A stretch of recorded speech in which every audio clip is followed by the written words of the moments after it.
फिर से एक वीडियो में। तो दोस्तों इंडियन पॉलिटी की सीरीज स्टार्ट की जा रही है जो कि इंग्लिश में होगी और हम हिंदी में भी इसका मतलब बताते रहेंगे जो भी क्वेश्चन होंगे, ठीक। तो जो भी दोस्तों इंग्लिश मीडियम वाले छात्र हैं वो चैनल को सब्सक्राइब कर लेना, क्योंकि जितने भी क्वेश्चन हैं वो काफ़ी इंपॉर्टेंट होने वाले हैं आपके एग्जाम पॉइंट ऑफ दृष्टि से। तो चाहे दोस्तों वनडे एग्जाम हो या पीसीएस का एग्जाम हो या यूपीएससी का भी एग्जाम हो, ये जितने भी क्वेश्चन हैं दोस्तों हर एग्जाम के लिए बेनिफिट साबित होंगे, ठीक। बेनिफिट होंगे आप सभी के लिए। तो आइए स्टार्ट करते हैं बिना किसी देरी के। तो दोस्तों फर्स्ट क्वेश्चन है हमारा अंडर विच, ठीक, क्या कह रहा है,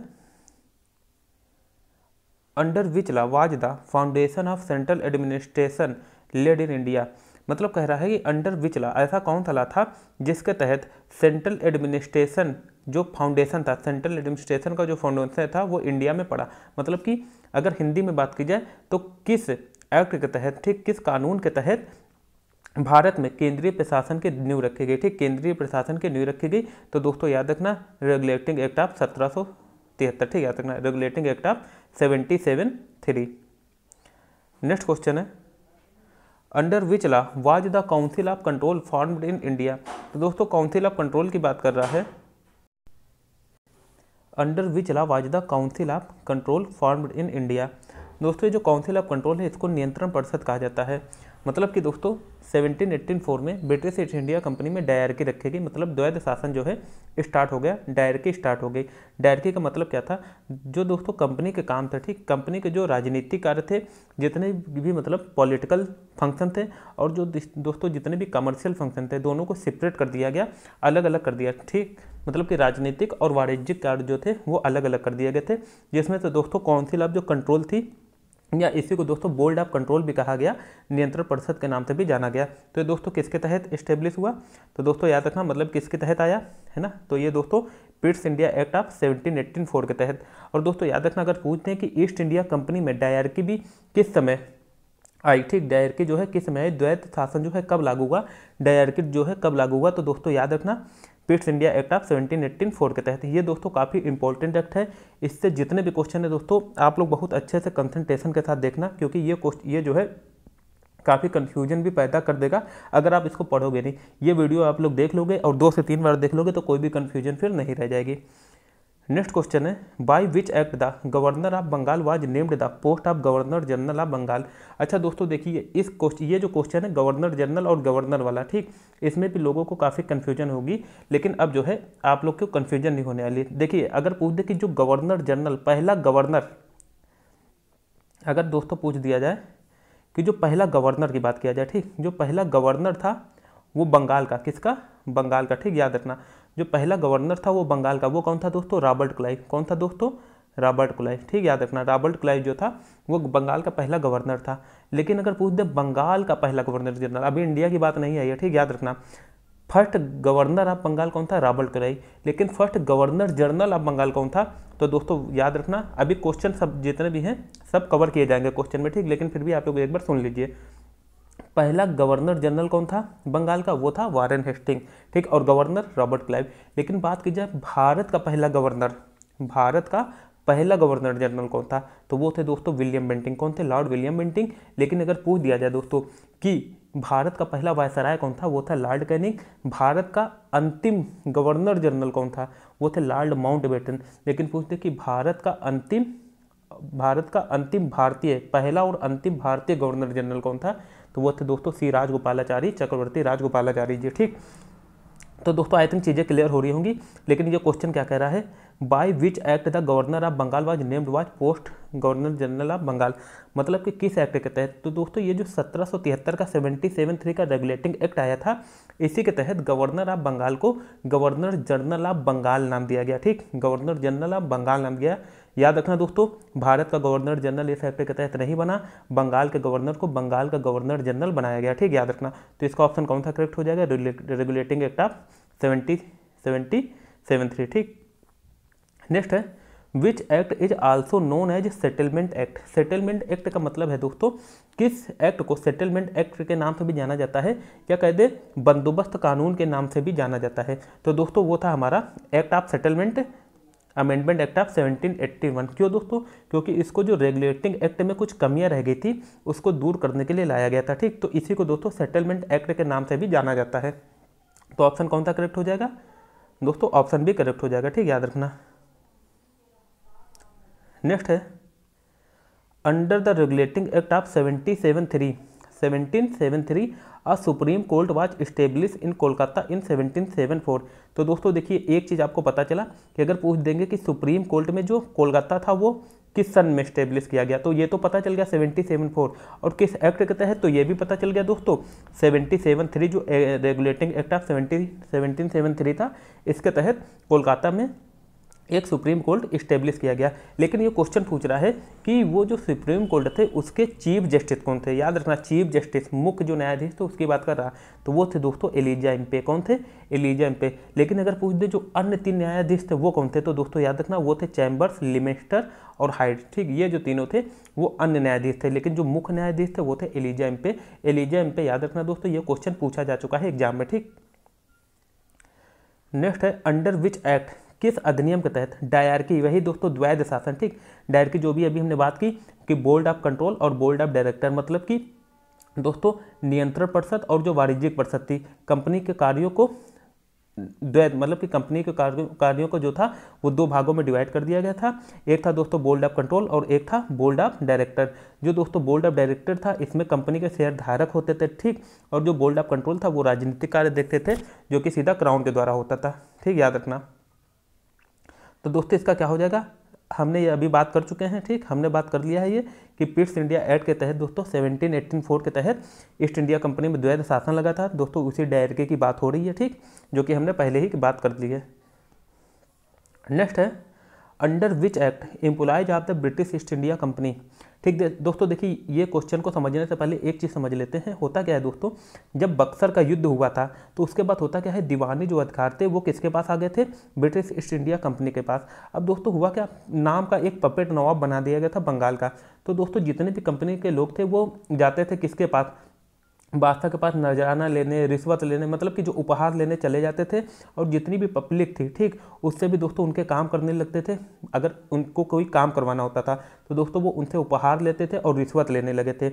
अच्छा दोस्तों हुआ क्या फिर, अब जो कंपनी के लोग थे वो क्या करने लगे, जो कंपनी के कर्मचारी थे वो कंपनी के लिए काम न करके अपने फायदे के लिए काम करने लगे, मतलब कि खुद के लिए व्यापार करने लगे। तो हुआ क्या, जो ईस्ट इंडिया कंपनी थी वो घाटे में जाने लगी, और ईस्ट इंडिया कंपनी से जो ब्रिटिश क्राउन था उससे 10 लाख पाउंड की डिमांड कर दी। अब जब 10 लाख पाउंड की डिमांड की तो जो फिर ब्रिटिश क्राउन में बैठी थी उन्होंने सोचा, जो बैठे थे, ठीक, उन्होंने कहा हमने तो इन्हें मोनोपोली दी हुई है, एक अधिकार दिया हुआ है ना, एक चार्टर देकर भेजा है कि और कोई जो है वो ब्रिटेन से यहाँ व्यापार नहीं कर सकता, फिर भी ये घाटे में जा रही हैं। फिर तभी से दोस्तों क्या किया गया, 1773 का 1773 का रेगुलेटिंग एक्ट लाया गया, जिससे कंपनी को रेगुलेट किया गया, ठीक, कंपनी के कार्यों को नियमित किया गया। तो याद रखना दोस्तों। अब देखिए अब ये जो क्वेश्चन है समझ जाएंगे। Under which act employees of British East India company, जितने भी ब्रिटिश ईस्ट इंडिया कंपनी के कर्मचारी थे उनको प्रोहिबिटेड, मना कर दिया गया, डूइंग प्राइवेट बिजनेस, मतलब निजी व्यापार करने से, और एक्सेप्टिंग गिफ्ट से, उपहार लेने से और रिश्वत लेने से। किसके तहत मना कर दिया गया दोस्तों, रेगुलेटिंग एक्ट ऑफ 1773 के तहत मना कर दिया गया, ठीक, याद रखिएगा। अब ये जो क्वेश्चन है आप कभी नहीं भूलोगे इसका आंसर। फिर नेक्स्ट है who was the first governor of Bengal. तो दोस्तों अभी हमने बात की है, कई बार बात कर चुके हैं। गवर्नर, अगर सिर्फ गवर्नर पूछा है, देखिए यहाँ पर जो है गवर्नर जनरल नहीं है और बंगाल की बात हो रही है, तो बंगाल का पहला जो गवर्नर था दोस्तों वो था रॉबर्ट क्लाइव। कौन था, रॉबर्ट क्लाइव। और याद रखना दोस्तों जो पहला युद्ध था प्लासी का युद्ध हुआ था, जो दोस्तों वो किसके बीच हुआ था, रॉबर्ट क्लाइव के बीच हुआ था, ठीक, याद रखना। उस समय मतलब कि ईस्ट इंडिया कंपनी की तरफ से कौन लड़ा था, रॉबर्ट क्लाइव, और उधर दोस्तों कौन लड़े थे, जो बंगाल के नवाब थे सुजाउद्दौला, उनसे युद्ध हुआ था, ठीक, याद रखना।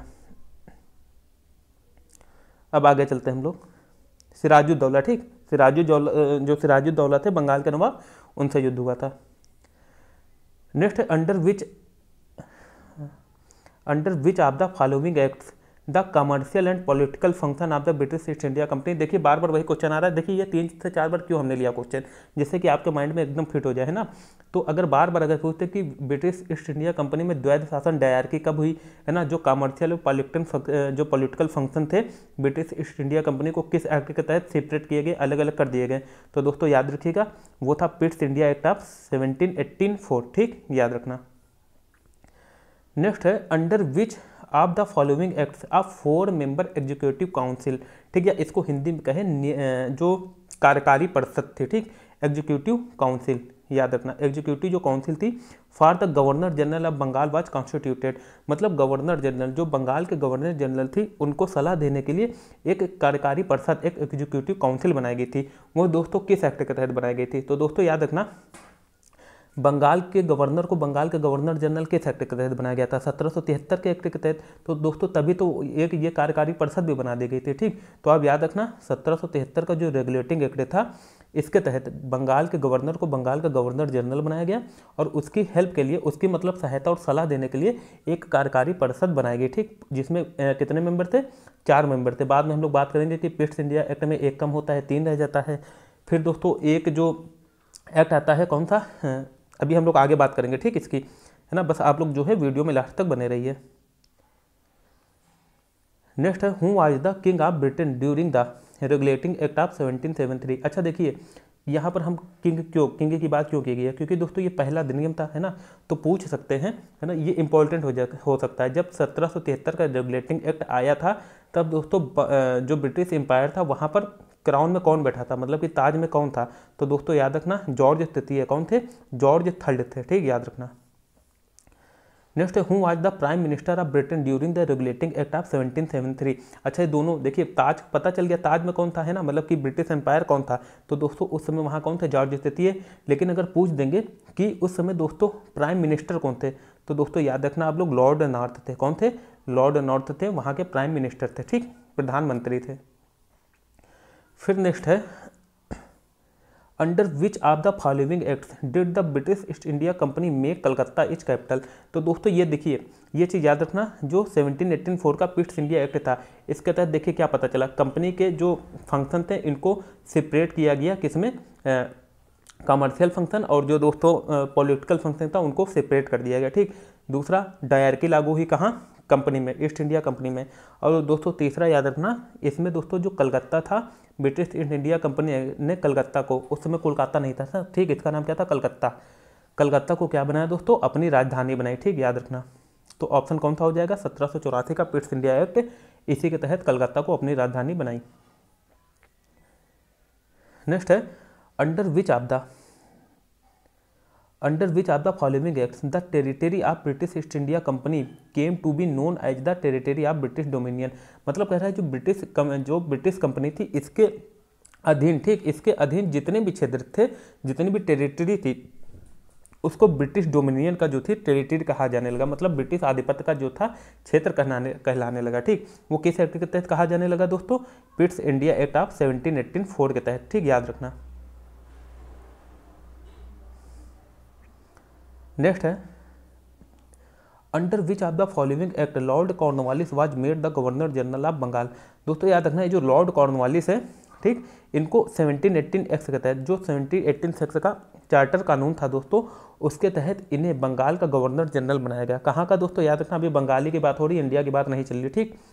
बंगाल का गवर्नर जनरल बनाया। ये जो थे दोस्तों इनको काफ़ी एक्सपीरियंस था, ठीक। अमेरिका में भी दोस्तों इनको काफ़ी एक्सपीरियंस रहा, वहाँ से आए थे, है ना, जो ब्रिटिश का जो वहाँ पर उपनिवेश था अमेरिका, ठीक। हालांकि वहाँ उन्हें सफलता नहीं मिली थी, लेकिन बाकी कई जगह इन्हें सफलता मिली थी, तो इनको काफ़ी अनुभव था और इन्होंने कई शर्त रखी थी, मतलब कि भारत का बंगाल का गवर्नर जनरल बनने से पहले। तो दोस्तों याद रखना, इतना भी याद रखिए कि इनको किस एक्ट के तहत बंगाल का गवर्नर जनरल बनाया गया? 1786 का जो चार्टर कानून था उसके तहत, ठीक। Next which of the following acts is also known as Saint Helena act. क्या कह रहा है दोस्तों? Which of the following act is also known as Saint Helena act. तो दोस्तों याद रखना वो था दोस्तों चार्टर एक्ट ऑफ 1833। कौन था? Charter act of 1833। दोस्तों इसको जो था सेंट हेलेना एक्ट के नाम से भी जाना जाता था, ठीक। कौन सा एक्ट था दोस्तों? चार्टर कानून, ठीक। जो चार्टर एक्ट था इसको दोस्तों सेंट हेलेना एक्ट के नाम से भी जाना जाता था, ठीक। अच्छा याद रखना, अभी हम लोग देखेंगे कि कैसे इसी के तहत दोस्तों जो बंगाल के गवर्नर जनरल को भारत का गवर्नर जनरल भी बनाया गया, ठीक। अच्छा कॉर्नवालिस के बारे में कुछ चीज़ें आप और जान लीजिए, है ना, आपके पेपर में आ सकता है। पहला तो दोस्तों ये याद रखिए, जो ये कॉर्नवालिस थे इन्होंने कॉर्नवालिस कोड जारी किया, और जो इनकी जो समाधि है, मतलब ऐसा गवर्नर जनरल किसकी समाधि जो है वो भारत में, तो दोस्तों कॉर्नवालिस की, वो कहाँ पर है? यूपी के गाजीपुर में, ठीक, याद रखना। और दोस्तों ये भी अगर कहीं कहीं क्वेश्चन आ जाता है नक्सलवाद जो है भारत में किसकी वजह से, तो इन्हीं की वजह से, ठीक याद रखना, इन्हीं गवर्नर जनरल की वजह से भारत में नक्सलवाद है, ठीक याद रखना। और दोस्तों एक क्वेश्चन और बहुत बार पूछा जाता है, ये भी आप लोग याद रखना कि जो परमानेंट सेटलमेंट था, मतलब जो स्थायी बंदोबस्त था, परमानेंट जो सेटलमेंट था, उसका जनक जो था, उसका फादर ऑफ परमानेंट सेटलमेंट को किसे कहा जाता है? तो वो भी दोस्तों जो लॉर्ड कॉर्नवालिस थे यही थे, ठीक।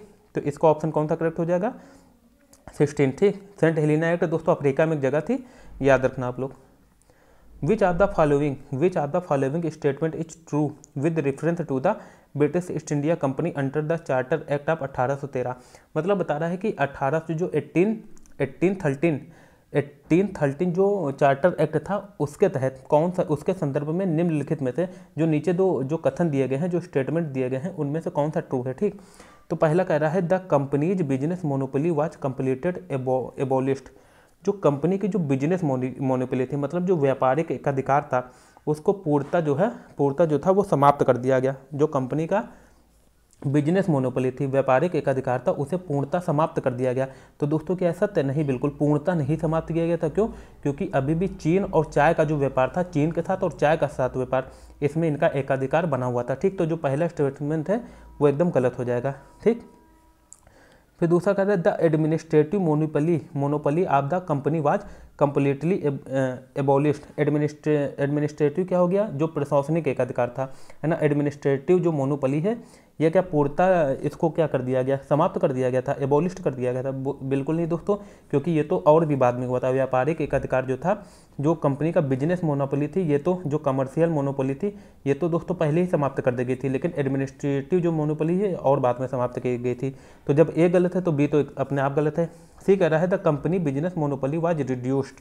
अब कह रहा है जो कंपनी की बिजनेस मोनोपोली थी, व्यापारिक एकाधिकार था, उसको कम किया गया। हाँ दोस्तों, कम किया गया था। क्यों? क्योंकि अब जो है, जो ब्रिटेन हुआ क्या था दोस्तों, ब्रिटेन में जो थी वो दोस्तों, ब्रिटेन में क्या हुआ था दोस्तों, ब्रिटेन में औद्योगिक क्रांति आई थी, ठीक। कौन सी क्रांति आई थी दोस्तों? एक औद्योगिक क्रांति आई थी, जिसके चक्कर में दोस्तों वहाँ नई नई जो कंपनी थी वो आने लगी। अब जब नई नई कंपनी बन रही थी, नई नई मशीनें बन रही थी, ठीक, पुनर्जागरण हुआ वहाँ पर, नई नई कंपनी बनी, नई नई मशीनें बनी, चीज़ें ज़्यादा बनने लगी, वस्त्र, है ना। तो वहाँ पर उनको अब क्या चाहिए था? उनको भी चाहिए था एक बाहर, एक जो कुल मिला के वैश्विक व्यापार उन्हें भी करना था। तो वो ताज पर दबाव बनाने लगे। तो अगर एक लोग दबाव बना रहा है तब तो ठीक है, जब खूब सारी जो कंपनियां मिलके, खूब सारे औद्योगिक जो पर्सन थे वो मिलके, इंडस्ट्रियल रेवोल्यूशन एक हिसाब से समझ लो, इंडस्ट्रियल रेवोल्यूशन था वहाँ इतना ज़्यादा होने लगा कि दोस्तों फिर जो ताज में बैठे थे उनको दबाव में आना पड़ा। और वो ब्रिटिश ईस्ट इंडिया कंपनी का जो बिजनेस मोनोपोली थी उसे उन्होंने कम कर दिया। क्या कर दिया? कम कर दिया, ठीक। लेकिन याद रखना, तो कुल मिला के ये समझ लीजिए कि इस हिसाब से कौन सा ऑप्शन करेक्ट है आपका? The companies business monopoly was reduced. तो नन ऑफ दिस दोस्तों ये गलत है। ये जो ऑप्शन सी है वो करेक्ट हो जाएगा। कम किया गया था जो बिजनेस मोनोपोली है, ना कि एकदम समाप्त किया गया था। अब चलते हैं नेक्स्ट क्वेश्चन पे। नेक्स्ट है who was the first governor general of Bengal. कह रहा है कि who was the first governor general of Bengal. Bengal का पहला गवर्नर जनरल कौन था, ठीक। तो दोस्तों याद रखना, अभी हमने बात कर ली, अगर बंगाल का पहला governor, first governor of Bengal पूछे तब तो रॉबर्ट क्लाइव थे, लेकिन first governor general of Bengal पूछ दे तो दोस्तों याद रखना वारेन हेस्टिंग, ठीक। लॉर्ड वारेन हेस्टिंग जो थे वो बंगाल के पहले गवर्नर जनरल थे। नेक्स्ट है which of the following statement is true the reference to the British East India Company under the charter act 1833। देखिए 1813 में हमने क्या समझा? हमने ये समझा कि उस समय जो था कंपनी के व्यापारिक एकाधिकार के, कंपनी की जो बिजनेस मोनोपोली थी उसको कम किया गया था, ना कि समाप्त किया था। और ना ही उसमें उसकी एडमिनिस्ट्रेटिव मोनोपोली को एकदम समाप्त किया गया, ठीक। उसमें सिर्फ व्यापारिक जो एकाधिकार था, जो बिजनेस मोनोपोली थी, उसको कम किया गया था, ठीक। याद रखना।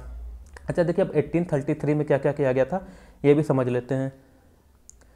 The companies business monopoly was completely एबोलिश्ड। अब दोस्तों 1833 में 1833 में कंपनी की जो बिजनेस मोनोपोली थी, व्यापारिक एकाधिकार था, उसको पूर्णतः समाप्त कर दिया गया, ठीक। तो अब याद रखना ये स्टेटमेंट अब सही है। कब सही है? 1833 में सही होता है। The companies business monopoly was reduced, कम किया गया? नहीं दोस्तों, कम किस में किया गया था? कम किया गया था 1813 में। किस में किया गया था? 1813 में, ठीक। तो दोस्तों क्या पूछा है? ट्रू पूछा है, ठीक। तो जो ए तो है वो तो सही है, बी एकदम गलत है। सी है the companies trading monopoly was extended for 20 year. Company की जो व्यापारिक एकाधिकार है उसको क्या बढ़ा दिया गया था 20 साल के लिए? नहीं दोस्तों, बिल्कुल नहीं बढ़ाया गया था, इसमें समाप्त कर दिया गया था। The administrative monopoly of the company was completely एबोलिश्ड नहीं दोस्तों, अनिश्चित समय के लिए। ठीक, अभी जो था कंपनी की जो मोनोपोली थी कौन सी, एडमिनिस्ट्रेटिव मतलब कि जो प्रशासनिक एकाधिकार था, एडमिनिस्ट्रेटिव जो मोनोपोली थी उसको 20 साल के लिए बढ़ा दिया गया था, ना कि खत्म किया गया था।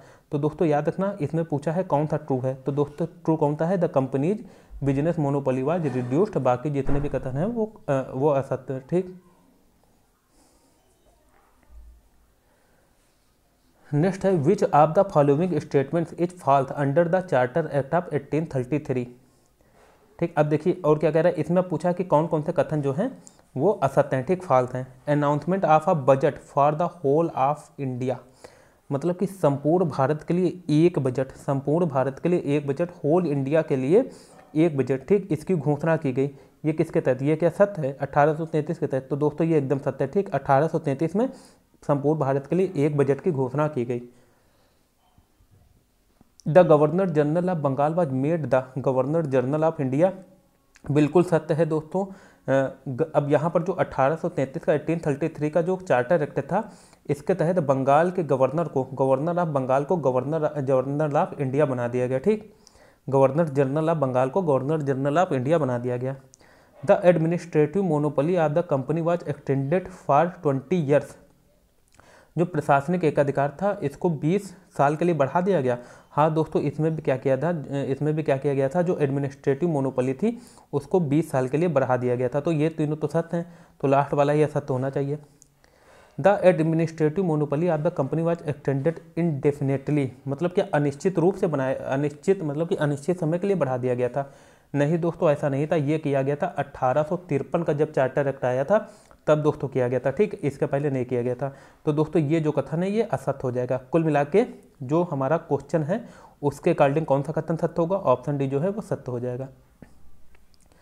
नेक्स्ट है who among the following was the made the first law member in British India. दोस्तों कह रहा है कि भारत का जो पहला विधि सदस्य था वो कौन बना था। तो दोस्तों याद रखना, लॉर्ड मैकाले कौन थे, लॉर्ड जो मैकाले थे दोस्तों, इनको भारत का फर्स्ट पहला जो था लॉ मेंबर बनाया गया। और दोस्तों ये बने थे 1833 के अधिनियम के तहत। दोस्तों अभी हमने बात की थी जो एग्जीक्यूटिव काउंसिल थी, जिसको 1773 का जो रेगुलेटिंग एक्ट था उसके तहत गवर्नर जनरल को सलाह देने के लिए, है ना, एडवाइस देने के लिए जिसको बनाया गया था। तो दोस्तों उसमें पहले कितने थे, 4 मेंबर थे। फिर दोस्तों जो पीट्स इंडिया एक्ट था उसमें 3 हुए, फिर दोस्तों इसमें फिर 4 हुए। लेकिन जो चौथा मेंबर था ये यही थे, कौन थे, लॉर्ड मैकाले। लेकिन इस समय दोस्तों ये एक अस्थायी मेंबर की तरह थे। ठीक, मतलब कि अस्थायी मेंबर के रूप में थे, स्थायी नहीं थे, परमानेंट मेंबर के रूप में नहीं थे। ठीक, याद रखना। नेक्स्ट है अंडर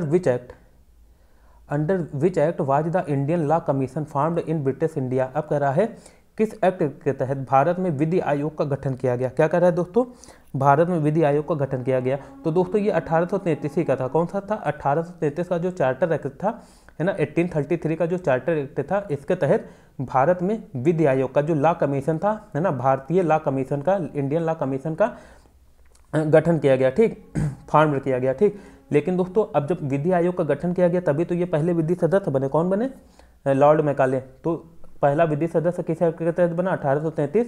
और विधि आयोग का गठन मतलब कि लॉ कमीशन का जो गठन है वो किसके तहत हुआ भारत में पहला, वो हुआ 1833 के तहत।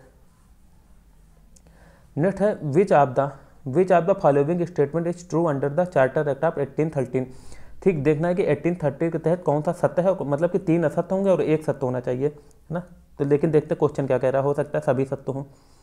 एरिवल of the Christian missionaries in India, जो क्रिश्चियन मिशनरीज थे दोस्तों, है ना, याद रखना वो क्या थे, इनका यहाँ पर आगमन हुआ। क्रिश्चियन जो मिशनरीज थे दोस्तों, बिल्कुल इनका आगमन हुआ। क्यों, क्योंकि ये यहाँ पर अब अपना धर्म को फैलाना चाहते थे, जो ईसाइयत थी उसको फैलाना चाहते थे। तो दोस्तों ये 1813 के तहत हुआ। फिर प्रोपोगेशन ऑफ वेस्टर्न एजुकेशन, पश्चिमी शिक्षा का जो विस्तार करना था वो भी इनका यहाँ पर लक्ष्य था। क्यों, क्योंकि दोस्तों आपको पता था अब 1813 में क्या था, जो ब्रिटिश की और भी कंपनियां यहाँ आने लगी थी। ठीक, तो दोस्तों अब यहाँ पर क्या पड़ेगा, इन्हें पड़ेगी क्लर्क की ज़रूरत। अब क्लर्क के लिए जो एजुकेटेड लोग थे उनकी बहुत ज़्यादा उन्हें ज़रूरत थी। ठीक, और खासकर वेस्टर्न एजुकेशन की। तो दोस्तों यहाँ पर जो था वो पश्चिमी शिक्षा का प्रसार किया जाने लगा, जिससे कि जो भारतीय लोग हैं उनको क्लर्क की जो थी नौकरी दी जाने लगी। टैक्सेशन टू लोकल गवर्नमेंट, जो कि स्थानीय स्वशासन था दोस्तों, स्थानीय जो शासन था उसको टैक्स वसूलने की, मतलब कि जो कर आरोपण की शक्ति दी गई, ठीक, कि वो कर वसूल सकते थे, और अगर कोई कर नहीं दे रहा है तो जो दंड देने की ताकत भी उन्हें दी गई थी। तो दोस्तों जितने भी सेंटेंस हैं, है ना, वो तीनों के तीनों जो हैं वो एकदम सत्य हैं, ठीक। तो ऑप्शन जो डी है वो करेक्ट हो जाएगा। नेक्स्ट है under which of the following act the governor general of Bengal was given the title of governor general of India. तो दोस्तों देखिए 1773 के तहत 1773 जो एक्ट था, रेगुलेटिंग एक्ट था, उसके तहत बंगाल के गवर्नर को बंगाल का गवर्नर जनरल बनाया गया, ठीक। लेकिन अब इसमें पूछा है कि किस एक्ट के तहत बंगाल के गवर्नर जनरल को भारत का गवर्नर जनरल बनाया गया। तो दोस्तों याद रखना चार्टर एक्ट ऑफ 1833 के तहत, ठीक। अच्छा याद रखना, अब पहले गवर्नर जनरल कौन थे भारत के, वो थे लॉर्ड विलियम बेंटिंग, ठीक, जो कि अभी आगे के क्वेश्चन में पता चलेगा। हूँ आज the first governor general of India, कौन थे दोस्तों, लॉर्ड विलियम बेंटिंग थे, ठीक। फिर से याद रखना, ठीक, फिर से एक बार रिवाइज कीजिए। बंगाल का पहला गवर्नर रॉबर्ट क्लाइव, बंगाल का पहला governor general Lord Warren Hasting, भारत का पहला governor general Lord William Bentinck. अब भारत के आगे वायसराय आएंगे, पहले वो कौन होंगे, लॉर्ड कैनिंग होंगे, ठीक। नेक्स्ट है under which of the following acts the official language in British India was changed from Persian to English. अच्छा पूछ रहा है कि जो अच्छा पहले मुगल था तो उनकी जो आधिकारिक भाषा थी वो कौन थी, फारसी थी, ठीक, पर्शियन थी। लेकिन अब पूछना किस एक्ट के तहत जो भारत में ब्रिटिश इंडिया में जो उनकी आधिकारिक भाषा थी, ठीक, जो उनकी ऑफिशियल लैंग्वेज थी, उसको पर्शियन से इंग्लिश बनाया गया, ठीक। तो याद रखना दोस्तों वो कौन था, फारसी से इंग्लिश कौन से एक्ट के तहत बनाया गया, यह भी दोस्तों 1833 का जो चार्टर एक्ट था उसके तहत बनाया गया, ठीक, याद रखना। दोस्तों जिसको भी वीडियो अच्छा लगा हो, है ना, वीडियो अच्छा लगा हो वो चैनल को वीडियो को लाइक करना और चैनल को सब्सक्राइब जरूर कर देना, जिससे कि आपको नए मतलब कि हर नए वीडियो का नोटिफिकेशन मिलता रहे टाइम से। नेक्स्ट है which of the following statement is falls under the charter act of 1853। अब 1853 की बात कर रहा है, इसमें से कौन स्टेटमेंट फॉल्स होगा, मतलब कि 3 शर्त होंगे ना, वो हमें पहचानना है। Basis of parliamentary system in India, मतलब कि जो संसदात्मक प्रणाली था उसका आधार कहाँ पर रखा गया दोस्तों, किसके तहत, 1853 के एक्ट के तहत रखा गया। तो दोस्तों ये एकदम सही है, संसदीय व्यवस्था का आधार रखा गया, ठीक, याद रखना, जो संसदीय प्रणाली था उसका आधार रखा गया, ये एकदम करेक्ट है। ला मेंबर मेड फुल मेंबर। अच्छा हाँ, विधि सदस्य को हमने क्या बात की थी, 1833 में इसको अस्थायी सदस्य के रूप में, जो ला मेंबर थे इनको अस्थायी सदस्य के रूप में, ठीक, मतलब कि परमानेंट मेंबर के रूप में नहीं थे, लेकिन अब क्या थे, ये परमानेंट मेंबर बन गए या फुल मेंबर बन गए, ठीक, याद रखना। यहाँ पर वर्ड याद रखना, परमानेंट मेंबर जो थे ला मेंबर को बना दिया गया। Provision of written examination for civil service. अब दोस्तों जो सिविल सर्विस है इसके लिए लिखित, मतलब कि लिखित परीक्षा का, रिटन एग्जामिनेशन का प्रोविजन किया गया है ना। Formation of Indian law commission, विधि आयोग का गठन, लॉ कमीशन का गठन किया गया दोस्तों, वो तो 1833 में हो गया था, 1833 में हो गया था, ठीक। तो दोस्तों ये जो ऑप्शन डी है वो इनकरेक्ट है, मतलब कि वो फॉल्स है, बाकी सब सत्य है। नेक्स्ट है दोस्तों when was the Macaulay committee appointed for civil service, कब। अब पूछ रहा देखिए, जो ये मैकाले समिति थी, ठीक, किसके लिए, सिविल सर्विस एग्जाम के लिए, जो मैकाले कमेटी थी, जो मैकाले समिति थी, वो कब नियुक्त की गई थी, ठीक। तो दोस्तों याद रखना ये 1854 में हुआ था, ठीक, कब हुआ था, 1854 में नियुक्त की गई थी। फिर दोस्तों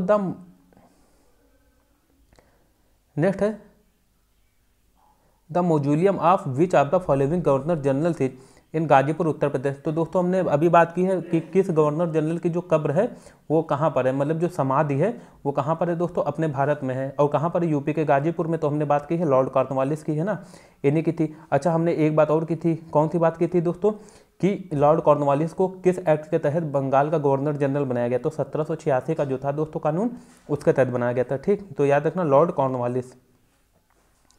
नेक्स्ट और लास्ट क्वेश्चन है दोस्तों आज का, under which of the following acts was the council of control found in India.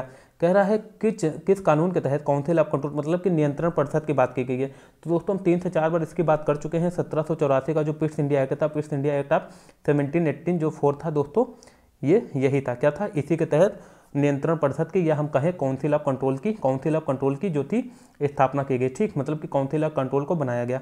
तो दोस्तों ये था आज का लास्ट क्वेश्चन। अगर आपको अच्छा लगा हो तो वीडियो को शेयर जरूर करना है ना, क्योंकि अभी तक हम हिंदी में पढ़ा रहे थे, अब जो है इंग्लिश मीडियम वाले के लिए हमने सोचा अलग से लाया जाए, है ना, जिससे कि उनको भी हेल्प हो। तो आप लोग क्या करना, ज़्यादा से ज़्यादा शेयर करना है ना, जिससे कि हमें मोटिवेशन मिले, है ना, और हम जितने भी वीडियो हैं जैसे हम हिंदी में पढ़ा रहे हैं वैसे ही इंग्लिश में भी आप लोगों को अच्छे से पढ़ाएंगे। ठीक, तो आप लोग इतना जरूर करना, शेयर करना और सब्सक्राइब कर देना और वीडियो को लाइक जरूर करना। ठीक, तो आज के लिए दोस्तों इतना ही। कल फिर मिलेंगे एक नए वीडियो के साथ। अब डेली ही जितना है इंग्लिश का जो कंटेंट है वो आपको मिलता रहेगा और वैसा ही मिलेगा, है ना, जो कि आपके एग्जाम पॉइंट ऑफ व्यू से काफ़ी इंपॉर्टेंट हो। तो आज के लिए दोस्तों इतना ही। अपना अच्छे से ख्याल रखिए। Thank you so much.